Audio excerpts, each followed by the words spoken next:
Vérité numéro 6. Ce que tout adorateur doit savoir, c'est que Dieu n'est pas dans les chansons à la une, mais Dieu est dans la vérité de l'actualité de ton intimité avec lui. Ce n'est pas parce que telle chanson ou telle chanson fait du buzz que Dieu y est. Non. Dieu est dans la vérité de ton intimité avec lui. Alors rassure-toi de toujours être en intime de Dieu, peu importe la chanson.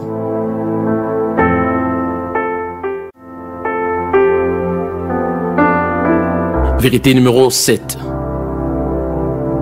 Tout adorateur doit savoir qu'il est possible de chanter un chant oint, mais que le résultat soit stérile.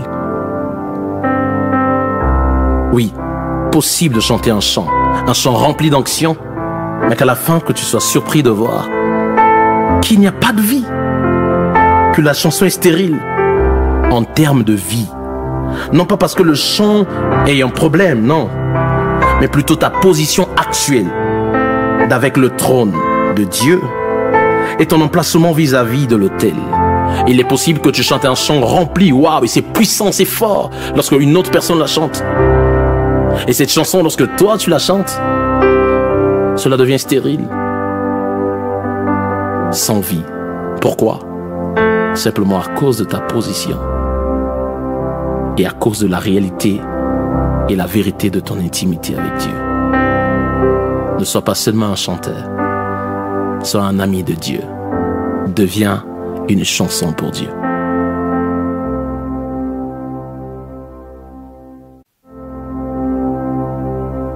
Vérité numéro 8. Tout adorateur devrait savoir, tout adorateur doit savoir que la profondeur de notre connaissance de Dieu est le fondement de notre adoration. Car plus profonde est votre connaissance de Dieu, plus haute est la force de votre adoration, plus haut est l'étendard de votre adoration. Plus vous connaissez le Seigneur, plus vous lancez à sa connaissance, mieux vous pourrez l'adorer. Car l'adoration est basée sur la connaissance de Dieu. Vous adorez ce que vous ne connaissez pas. Plus vous allez le connaître, mieux vous allez l'adorer. Vérité numéro 9. L'adoration est une affaire de relation et non d'action. Car celui qui cherche, c'est le Père. Et la Bible, Jésus en le disant, évoque la notion de la paternité. Celui qui cherche n'est pas un employeur. Celui qui cherche est un père. Ceci dit, les adorateurs sont des fils. Dieu veut une relation et non des activités ou des actions. Inutile d'être activiste pour Dieu, mais soyez des fils pour Dieu.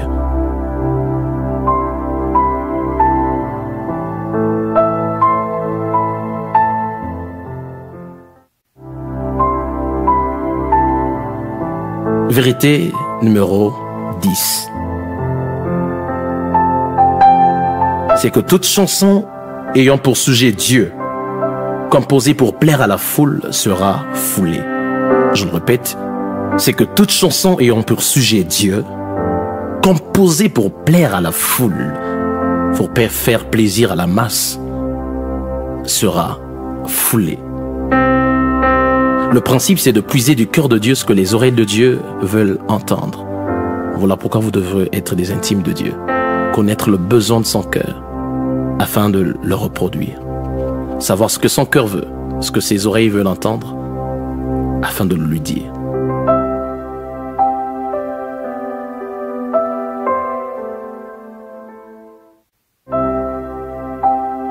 Vérité numéro 11.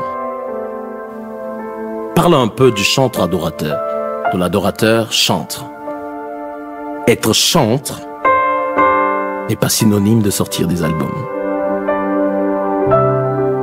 Je le répète, être chantre n'est pas synonyme de sortir des albums. Il n'y a pas que David qui fut chantre en Israël. Ils sont plusieurs. Ce n'est pas parce que quelqu'un n'a pas d'album qu'il n'est pas chantre.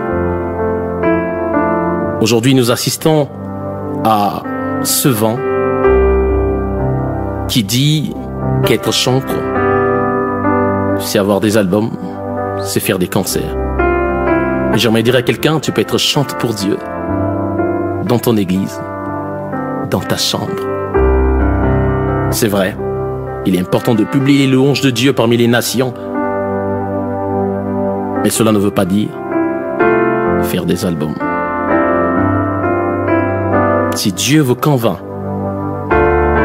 de faire des albums, faites-le. Mais si cela émane de vos motivations, simplement parce que quelqu'un d'autre l'a fait et que vous voulez le faire, pour prouver que vous êtes chantre, alors là, vous devez l'arrêter. Car ce n'est pas cela, ce à quoi Dieu vous appelle.